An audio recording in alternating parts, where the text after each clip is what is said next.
So ano ba yung mga sanhi nito? Una ay limited job opportunities.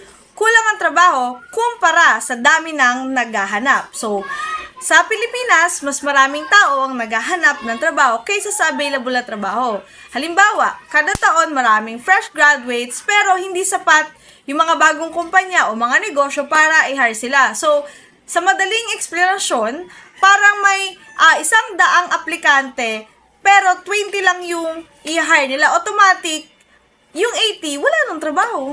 Pangalawa, skills mismatch. Hindi tugma ang skills ng tao sa kailangan ng kumpanya.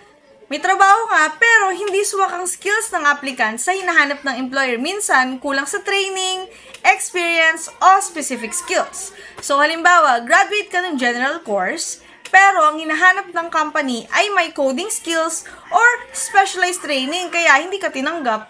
Ang pangatlo sa mga sanhi ay economic slowdown. So, humihina ang kampanya. Kapag humina ang ekonomiya, nagtitipid ng mga kumpanya. Hindi sila nag-hire, minsan nagtatanggal pa ng workers. So, ang halimbawa nito ay during pandemic, maraming negosyo ang nagsara, marami din yung mga tao na nawalan ng trabaho.